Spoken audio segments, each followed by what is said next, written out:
Hello, welcome to Physical Education Teacher Journey, where all the physical education teachers, coaches, and physical education students connect with each other. Now you can follow us in YouTube, Facebook, Telegram, or you can directly message us in our WhatsApp number.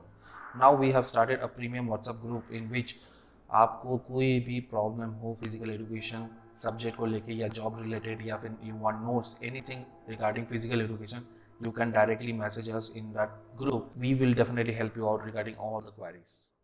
So today's video is all about CBSE class 12 subject physical education unit 10, which is training in sports for the session 2021-22, and this is a part 2 video of this chapter. Myself Devasi Shah. Let's start the video. So today's topic is all about unit 10, which is training in sports, और इसमें जो सब unit है strength, उसके बारे में आज हम इस वीडियो में डिटेलली समझेंगे.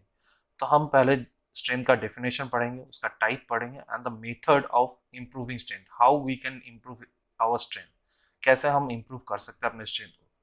तो नेक्स्ट स्लॉट में आप देखिए, यहाँ पे मैंने एक फ्लो चार्ट बनाया है और इस फ्लो चार्ट में आपको दिखाई दे रहा होगा कि components of health related physical fitness लिखा हुआ है. वाई?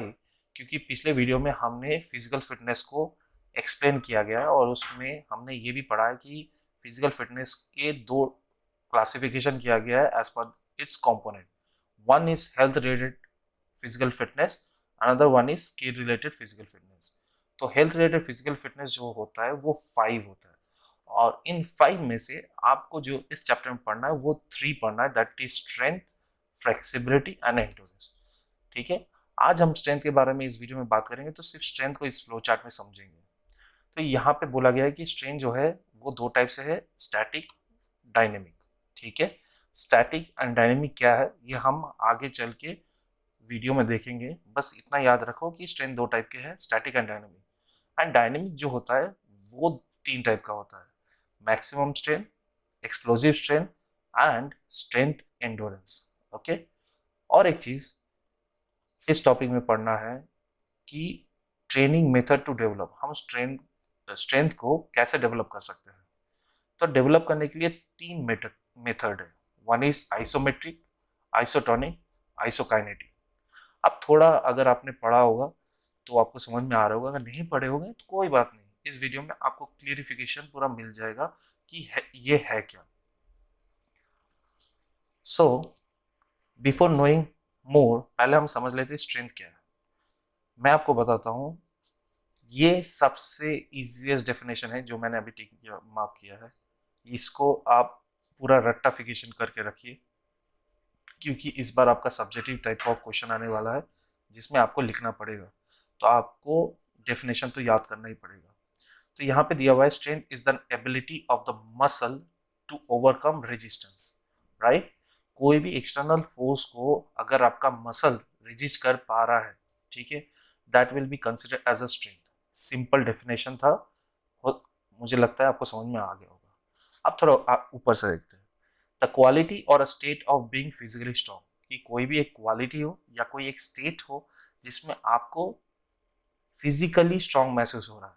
नेक्स्ट वन क्या डेफिनेशन कह रहा है, the capacity of an object or substance to withstand great force और प्रेशर.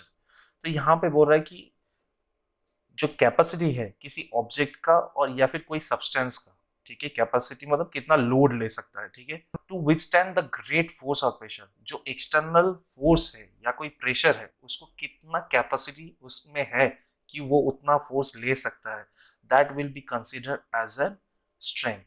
और तीसरा वाला डेफिनेशन हमने पहले ही आपको समझा दिया है. तब आप समझ लेते हैं कि टाइप ऑफ स्ट्रेंथ, ये टाइप ऑफ स्ट्रेंथ होता क्या है. तो पहला जो टाइप ऑफ स्ट्रेंथ है ये है स्टैटिक स्ट्रेंथ. स्टैटिक स्ट्रेंथ क्या होता है, जहां पे नो मूवमेंट, ठीक है, इज सीन, आपको कोई भी मूवमेंट दिखाई नहीं देता है. ठीक है, मतलब जब आपको कोई मूवमेंट दिखाई नहीं दे रहा है तब भी आपका जो स्ट्रेंथ लेवल है वो ऊपर जा रहा है, मतलब आप स्ट्रेंथ ट्रेनिंग कर रहे हो बिना मूवमेंट किए. ठीक है, उसको स्टैटिक स्ट्रेंथ कहते हैं.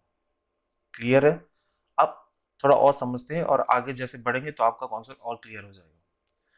Ability of a muscle to act again resistance. ठीक है, तो यहाँ पे बोल रहा है कि को एबिलिटी होना चाहिए कि कोई भी एक्सटर्नल जो फोर्स या प्रेशर आपके ऊपर गिर रहा होगा और आपका मसल उसको रेजिस्ट कर पा रहा होगा, तो उसको हम लोग स्टैटिक स्ट्रेंथ कर कहेंगे, ठीक है। अब स्टैटिक स्ट्रेंथ डायनामोमीटर से आप मेजर कर सकते हैं। अब डायनामोमीटर क्या है, ये एक टाइप का मशीन है। उस मशीन का एक स्ट्रिंग होता है, उसको होल्ड करना पड़ता है और उस होल्डिंग से हमें पता चलता है कि हमारा स्टैटिक स्ट्रेंथ कितना है।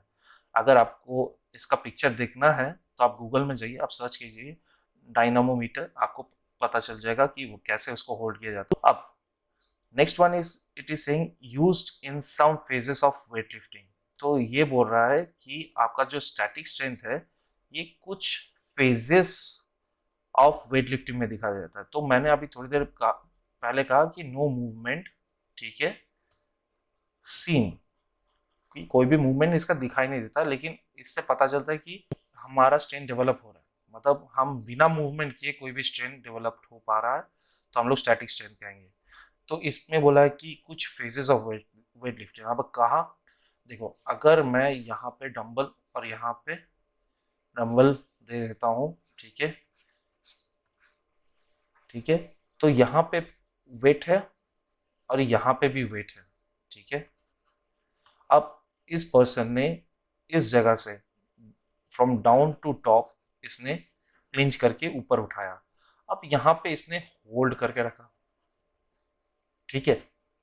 अब इस होल्ड पोजीशन में, इस होल्ड पोजीशन में आपको कोई मसल हिलते हुए दिख रहा है? नहीं ना। ही इज होल्डिंग और she is holding this weight above his head level, ठीक है, और यहाँ पे होल्ड करके रखा हुआ है।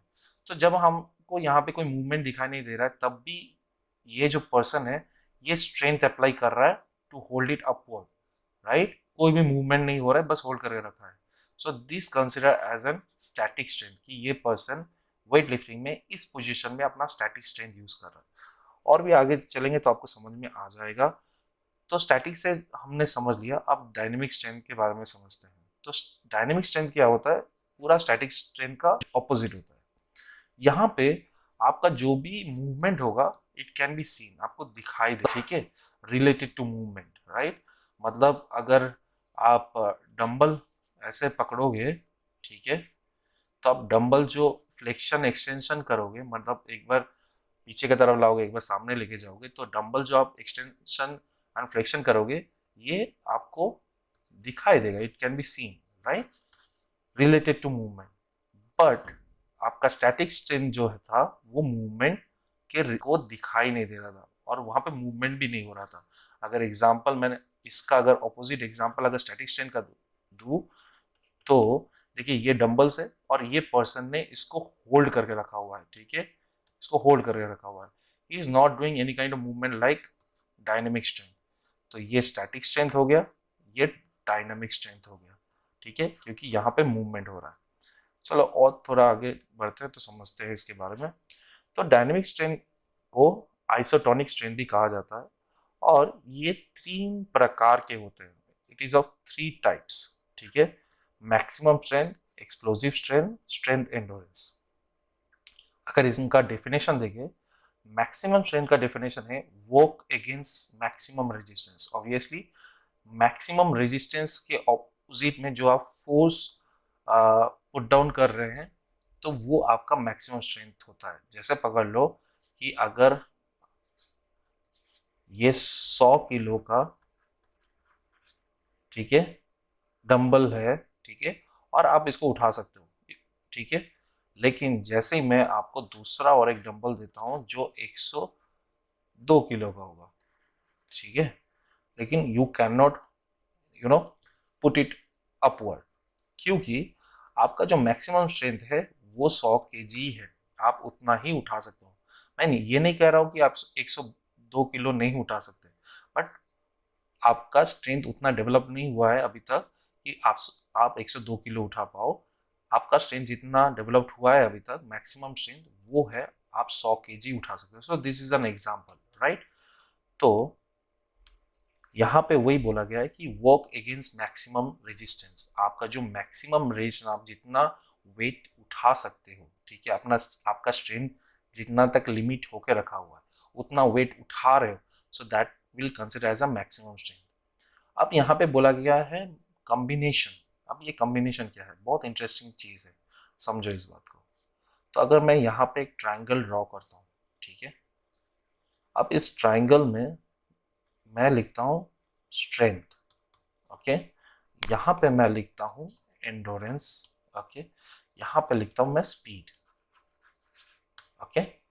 अब यहाँ पे बोला गया है कि मैक्सिमम स्ट्रेंथ को कवर अप करने के लिए हमें कुछ कॉम्बिनेशन चाहिए, और इस कॉम्बिनेशन में स्पीड एंड एंडोरेंस दोनों का ही यूटिलाइजेशन होता है।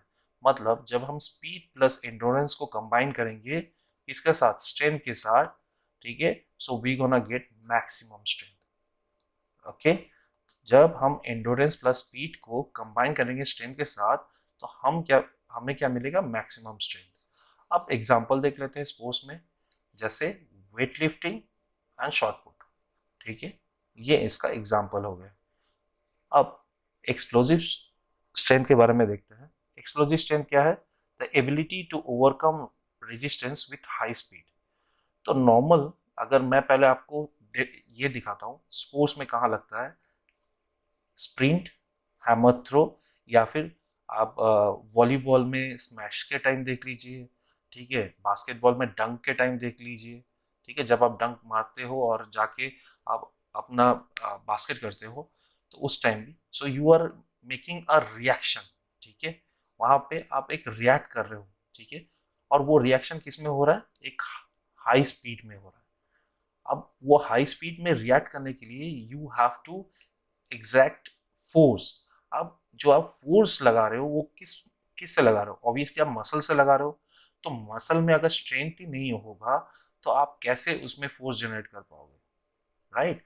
तो जब आप मसल में फोर्स जनरेट करते हो स्पीडली विथ हाई स्पीड तो उसको एक्सप्लोसिव स्ट्रेंथ कहा जाता है। अब इसका कॉम्बिनेशन देखो, स्पीड प्लस स्ट्रेंथ। तो यहाँ पे बोला है कि स्पीड प्लस स्ट्रेंथ अगर हम दोनों को कंबाइन करते हैं तो हमारा एक्सप्लोसिव स्ट्रेंथ जो है वो डेवलप्ड होता है, ठीक है। Example sprinting, hammer throw, spiking जो वॉलीबॉल में बोला जाता है, या डंक जो बास्केटबॉल में बोला जाता है, या बॉक्सिंग में पंचेस, राइट, उसमें भी आपका एक्सप्लोसिव स्ट्रेंथ का बहुत यूज होता है। Now coming to the next one, that is strength endurance. अब स्ट्रेंथ एंडोरेंस के बारे में थोड़ा बहुत समझ लेते हैं, ठीक है। अब स्ट्रेंथ एंडोरेंस क्या है, act against resistance under the condition of fatigue, okay. मैं इसको कलर थोड़ा चेंज कर लेता हूँ, under the condition of fatigue. So fatigue का मतलब क्या हो गया, थकावट। तो यहाँ पे ये बोला जा रहा है कि आपके बॉडी में थकावट होते हुए भी अगर आप कंटिन्यूअसली कोई मूवमेंट कैरी ऑन करते हो, that denotes your strength endurance, कि आपके मसल में एंडोरेंस लेवल हाई है क्योंकि आप फटिक होते हुए भी आप अपना मूवमेंट कैरी ऑन कर रहे हो। तो पहले मैं आपको एग्जांपल दिखाता हूँ। एग्जांपल में है लॉन्ग डिस्टेंस रेस। तो लॉन्ग डिस्टेंस रेस कितना किलोमीटर का होता है आपको पता है, 42.195 किलोमीटर्स। तो एक इंसान 42.195 किलोमीटर अगर दौड़ता है तो ऑब्वियसली उसके मसल्स, पैर के मसल तो थक ही रहे होंगे, फटीक हो रहे होंगे, but after that also that person is carrying on that movement, right, that denotes कि उसका जो मसल एंडोरेंस है, मतलब मसल का जो स्ट्रेंथ एंडोरेंस है वो बहुत ज्यादा हाई है, ठीक है, so that he can carry on the movement continuously for more than half an hours. अब दूसरा एग्जांपल है साइकिलिंग। अगर आप साइकिलिंग करते हो तो साइकिलिंग में बहुत टाइप्स के साइकिलिंग होता है, लॉन्ग वाला भी होता है, तो उसमें आप देखोगे कि they are continuously doing cycling for kilometres and kilometres. So it showcase that कि उनके पैरों में इतना स्ट्रेंथ एंडोरेंस है कि they can carry on cycling for kilometres and kilometres, right. तो अब यहाँ पे ये समझते हैं कि स्ट्रेंथ एंडोरेंस को डेवलप करेंगे कैसे, राइट। तो स्ट्रेंथ एंडोरेंस को डेवलप करने के लिए पहले हमें ये दोनों चीज का कॉम्बिनेशन चाहिए, strength plus endurance. So when we gonna combine strength plus endurance तो यहाँ पे हो जाएगा स्ट्रेंथ एंडोरेंस, ओके। अब आप मेरे साथ रहिए और ये भी समझिए फिर से, तो स्ट्रेंथ प्लस एंड्योरेंस अगर कंबाइन हो जाएगा तो हम उसको स्ट्रेंथ एंड्योरेंस कहेंगे, ठीक है। उसके बाद हम अगर एक्सप्लोसिव स्ट्रेंथ का देखते हैं तो speed plus strength explosive strength हो जाएगा, ठीक है।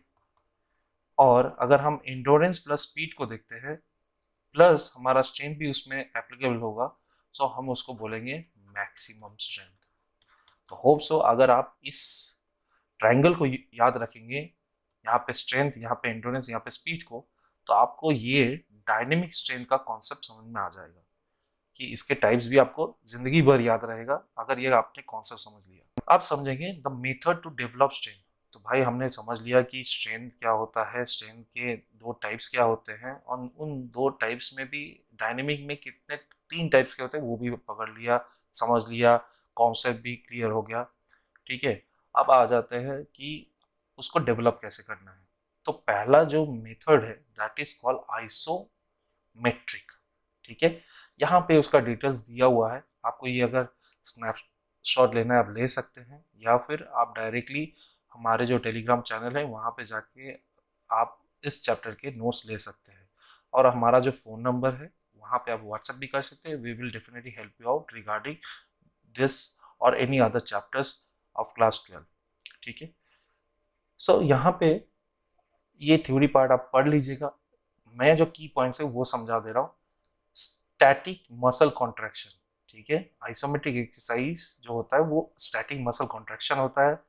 ये एक ग्रीक रूट से लिया गया है या फिर ग्रीक वर्ड से लिया गया है, आप समझ लीजिए, ठीक है। आईएसओस, ठीक है, जिसका मतलब इक्वल है, एंड मीट्रियन जो इसका मतलब है मेजर्स, ठीक है। तो मतलब क्या निकल रहा है that during the isometric exercise the muscle length is broadly unchange. तो जब बोल रहा है कि हमारे जो मसल का लेंथ है वो अनचेंज रहता है, मतलब ऑब्वियसली हम मसल को तो स्ट्रेंथ कर रहे हैं फॉर स्ट्रेंथ ट्रेनिंग, राइट, लेकिन उसमें मसल का जो लेंथ होता है वो चेंज नहीं होता है। Consequently joints angle remains the same, तो जॉइंट जो है वो भी सेम ही रहता है, वो भी कोई मूवमेंट नहीं कर रहा। Specific areas muscles are stretch more than the other group of muscles, right. तो यहाँ पे बोल रहा है कोई स्पेसिफिक एरिया में थोड़ा बहुत स्ट्रेच होता है, दूसरे मसल्स रिलैक्स रहते हैं, ठीक है। अब यहाँ पे बोला गया है एगोनिस्ट एंड एंटागोनिस्ट, मतलब जिस मसल में स्ट्रेच होता है, ठीक है, जिस मसल में स्ट्रेच होता है उसको एगोनिस्ट बोलते हैं, और जो मसल रिलैक्स रहते हैं, ठीक है, उसको हम लोग एंटागोनिस्ट कहते हैं। मतलब समझ लो अगर आप, ठीक है, अगर आप बाइसेप मार रहे हो, ठीक है, बाइसेप कर्ल कर रहे हो, तो आपके जो बाइसेप मसल है, रुको मैं यहाँ पे कलर चेंज कर देता हूँ, तो आपके जो बाइसेप मसल्स यहाँ पे वर्क कर रहे हैं, तो ये जो वर्क कर रहा है इस मसल को हम लोग कहेंगे एगोनिस्ट मसल। तो आप जब बाइसेप मार रहे हो तो इस मसल को एगोनिस्ट मसल कहेंगे, और जब आप बाइसेप के टाइम आपके जो ट्राइसेप ब्रैकिया, अगर हम बायोलॉजिकल टर्म में कहें ट्राइसेप ब्रैकिया वो रिलैक्स रह रहा है, तो हम उसको कहेंगे एंटागोनिस्ट मसल, ठीक है। तो यहाँ पे ये कह रहा है कि इसका जो जॉइंट है वो रिमेन सेम रहेगा, मसल का लेंथ भी सेम रहेगा, कुछ मसल में स्ट्रेचिंग दिखाई देगा जो एंटागोनिस्ट है। थोड़ा मैं डिटेल्स में जा रहा हूँ, इतना तो यूट्यूब में मैंने जितना देखा वीडियोस में इतना डिटेल्स दिया नहीं है, लेकिन अगर आपको समझ में आ जाएगा तो आपका क्वालिटी ऑफ आंसर बहुत अच्छा रहेगा बोर्ड के एग्जाम में, ठीक है।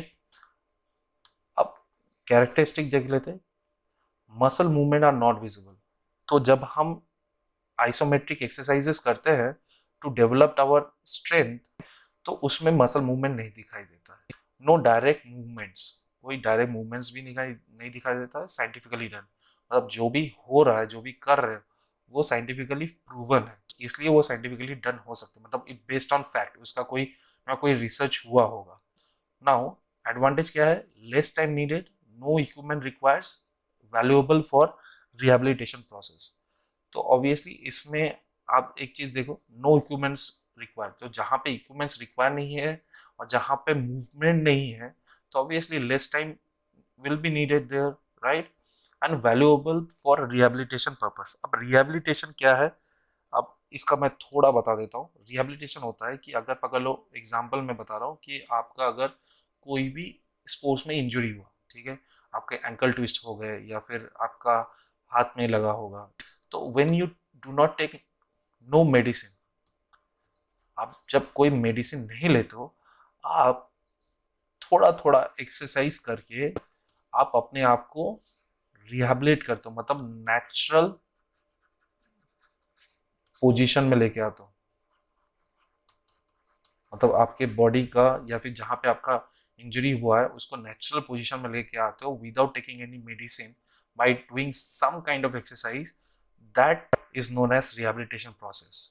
और उस रिहेबिलिटेशन प्रोसेस में आपके आइसोमेट्रिक टाइप ऑफ एक्सरसाइज बहुत ज़्यादा होता है नेचुरल पोजीशन में लेके आने के लिए जहाँ पे भी आपको इंजरी हुआ है। अब देखो यहाँ पे नॉर्मल एग्जांपल दिया है, पुशिंग अ वॉल। जब आप एक वॉल को पुश करते हो तो ऑब्वियसली यहाँ पे देखो जो बोला गया है कि उस जगह पे आपका जॉइंट भी remain in the same position, आपके मसल भी कॉन्ट्रैक्ट नहीं हो रहे होंगे, लेकिन जब आप पुश कर रहे होंगे वहाँ पे थोड़ा बहुत स्ट्रेच होता होगा। जहाँ पे आप प्रेशर डाल रहे हो, जिस मसल से वो प्रेशर डाल रहा है वहाँ पे थोड़ा बहुत स्ट्रेच होता होगा, तो पुशिंग अ वॉल। मैं एग्जांपल दिखा देता हूँ। See, this girl is holding a dumbbell, right, with no movement. तो यहाँ पे देखो मसल जो है वहाँ पे ना शॉर्ट हो रहा है ना लेंदिंग हो रहा है। So this is a isometric contraction example. दूसरा देख लो, जब आप वॉल को पुश करते हो, जब आप हैंड लॉक स्ट्रेचिंग करते हो, okay, when you are holding a dumbbell side wall, front side, और लाइक वेट लिफ्टिंग में आप यहाँ पे होल्ड करते हो, this all are isometric exercises. अब आप बोलोगे सर ठीक है, आइसोमेट्रिक एक्सरसाइज का कॉन्सेप्ट तो समझ में आ गया, लेकिन ये आइसोमेट्रिक एक्सरसाइज करने से कौन से टाइप्स ऑफ हमारे स्ट्रेंथ को डेवलप करता है? तो ऑब्वियसली इसमें आप जो भी देख रहे हो सब क्या है, होल्डिंग पोजीशन है। और होल्डिंग पोजीशन के बारे में हम बात किए थे जब हम स्टैटिक स्ट्रेंथ के बारे में बात कर रहे थे। जब टाइप ऑफ स्ट्रेंथ याद होगा, जब टाइप ऑफ स्ट्रेंथ हम पढ़ रहे थे उसमें स्टैटिक स्ट्रेंथ में हम होल्डिंग पोजीशन के बारे में बात करते हैं जहाँ पे मूवमेंट नहीं होगा। तो ऑब्वियसली यहाँ से हमें समझ में आ जाता है कि आइसोमेट्रिक एक्सरसाइज हमारे स्टैटिक स्ट्रेंथ को डेवलप करने के लिए यूटिलाइज होता है, राइट। तो कॉन्सेप्ट आपका क्लियर हुआ होगा, आई थिंक सो। आगे बढ़ते हैं। Next is isotonic exercise. तो ऑब्वियसली आइसोटोनिक क्या है? आइसोमेट्रिक का ऑपोजिट है, जहाँ पे आपका मसल जो है वो शॉर्ट टर्न होगा, वहाँ पे एक कांस्टेंट लोड आपके मसल में गिरेगा। और ये वेट लिफ्टिंग में भी दिखाई देता है, लिफ्टिंग अ वेट जो दिया हुआ है ये इसका डेफिनेशन है, ठीक है। अब कैरेक्टरिस्टिक जानते हैं कि मसल का मूवमेंट जो है वो दिखाई देगा। कैसे दिखाई देगा मैं आपको नेक्स्ट स्लॉट में दिखाता हूँ। उसके बाद direct movement of the muscle, आपके मसल में डायरेक्ट मूवमेंट होगा, ठीक है, आपको दिखाई देगा। नेक्स्ट है work is done in this exercise. Advantage क्या है? टोन अप द मसल, ये मसल को टोन अप करता है, मतलब आपके जो मसल मसल होते हैं, अगर वो मसल के नीचे एडुपोस टिश्यू होगा, so what is adipose tissue? Fats, right. तो ऐसे फैट्स रहता है आपके मसल के नीचे, तो इसलिए आपका मसल क्या होता है, थोड़ा बहुत लीनियन या झुला हुआ रहता है, ठीक है। तो जब आपका आइसोटोनिक एक्सरसाइज करोगे तो ये एडुपोस टिश्यू धीरे धीरे कम होता रहता है, तो आपका मसल जो है वो टोन हो जाता है। दूसरा एडवांटेज क्या है? Best for strength develop method, ठीक है। So best for strength development method में ये बोला जा रहा है कि अगर आप आइसोमेट्रिक जो हमने थोड़ी देर पहले पढ़ा एक्सरसाइज या और आइसोटोनिक के बीच में अगर आप डिफरेंशिएट करोगे तो आपको आइसोटोनिक एक्सरसाइजेस में आपको ज़्यादा स्ट्रेंथ डेवलप करते हुए दिखेगा। एग्जाम्पल कुछ दिया हुआ है, bicep curl, running, jumping, calisthenic exercise. Calisthenic exercise का मतलब है कि जब आप body weight, okay, body weight use करके आप अपना स्ट्रेंथ को डेवलप करते हो, ठीक है, like pushups, squat, right, high jumps. So जब आप अपने खुद के बॉडी वेट को लेके आप अपना स्ट्रेंथ बढ़ाते हो, जैसे पुलअप्स, तो वो सब में भी आपका मूवमेंट दिखाई देता है, आपका मसल का डायरेक्ट मूवमेंट भी दिखाई देता है। So for that reason they have given this as an example, मैं आपको नेक्स्ट स्लॉट में इसका एग्जांपल दिखाता हूँ। जैसे this girl is doing dumbbell curl. So देखो यहाँ पे कॉन्ट्रैक्शन हो रहा है, ठीक है, जब ये अंदर की तरफ पुल कर रही है, जब ये एक्सटेंशन कर रही है, सो आपका जो मसल का लेंथ है वो फिर नॉर्मल में आ जा रहा है, ठीक है। यहाँ पे कॉन्ट्रैक्ट कर रहा है, यहाँ पे इलास्ट्रेट कर रहा है, या फिर अगर हम लोग स्पोर्ट्स ट्रेनिंग के वर्ड में बोले तो इसको इसेंट्रिक कहा जाता है, इसे कॉन्सेंट्रिक कहा जाता है, ठीक है। मतलब आपके टर्म में मैं बोलूँगा शॉर्टन हो रहा है, यहाँ पे लेंथ बढ़ रहा है, ठीक है। तो इतना समझ में आ गया होगा, तो आगे बढ़ते हैं। यहाँ पे और एक एग्जांपल मैं दिखाता हूँ, ये देखो। तो ये लड़की जब नीचे बैठ रही है तो इसके थाइज मसल जो है वो शॉर्टन हो रहा है, जब ये खड़ी हो रही है तो फिर थाइज मसल अपने नॉर्मल स्टेज पे जा रहा है। सेम एज ये इंसान जब ये नीचे जा रहा है तो इसके जो स्टेज चेस्ट मसल है, जिसको हम लोग पेक्टोलियस मेजर एंड माइनर कहते हैं, अगर बायोलॉजी में अगर आप मसल के बारे में पढ़ोगे, it is known as in this name. तो यहाँ पे भी इसका मसल जो है शॉर्टन हो रहा है एंड फिर नॉर्मल स्टेज पे आ रहा है। So this all denotes as an isotonic exercise. अब आप बोलोगे सर ये आइसोटोनिक एक्सरसाइज करने से कौन से टाइप ऑफ स्ट्रेन डेवलप्ड होता है? तो ऑब्वियसली यहाँ पे क्या हो रहा है, मूवमेंट हो रहा है, ठीक है, मूवमेंट सीन, राइट। सो जब मूवमेंट सीन हो रहा है तो हमने जरूर पढ़ा होगा कि डायनेमिक मूवमेंट, डायनेमिक स्ट्रेंथ में क्या होता है, मूवमेंट जो है वो दिखाई देता है। तो अगर हमें डायनेमिक स्ट्रेंथ को डेवलप करना है तो हमें आइसोटोनिक एक्सरसाइजेस करना पड़ेगा। सो यू गॉट दैट कि कौन सा ट्रेनिंग मेथड यूज होगा to develop your dynamic strength? Obviously isotonic exercise will be used to develop your dynamic strength. And dynamic strength is what? Dynamic strength is a type of strength, ठीक है। और isotonic क्या है? Isotonic is a method to develop the strength. So what is isokinetic exercise?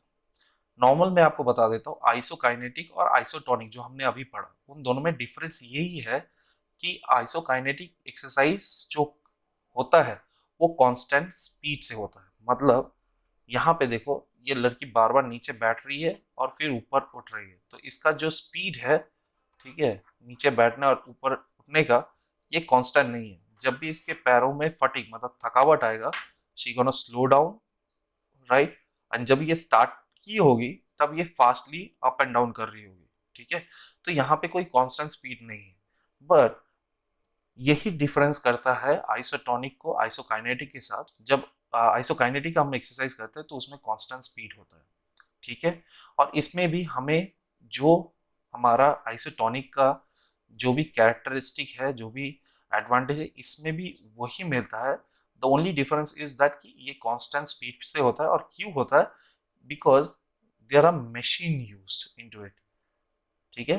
कैसे? आप देखो characteristic में देख लो, स्पेशली डिजाइन मशीन होता है जो constant speed, not applicable in games and sport except in water sports, rowing and swimming. तो इसमें ये बोला गया है कि ये जो आइसोकाइनेटिक टाइप ऑफ एक्सरसाइज है ये स्पोर्ट्स वोर्ट्स में ज़्यादा यूज नहीं होता है, कुछ कुछ स्पोर्ट्स में यूज होता है, जो इन्होंने एग्जाम्पल दे के रखा है, जस्ट रोइंग मतलब water sports as well as swimming, ठीक है। तो ये डिफरेंस है आइसोटोनिक से। अब एडवांटेज देखते हैं। It helps to improve explosive strength and strength endurance. तो इससे हमारा जो स्ट्रेंथ एंडोरेंस है एंड एक्सप्लोजिव स्ट्रेंथ है, इन दोनों का एक डेवलपमेंट किया जाता है इसके द्वारा, आइसोकाइनेटिक एक्सरसाइज के द्वारा। अब एग्जाम्पल में जैसे इसने दिया हुआ है स्टेशनरी बाइक, मैं आपको नेक्स्ट स्लॉट दिखाता हूँ।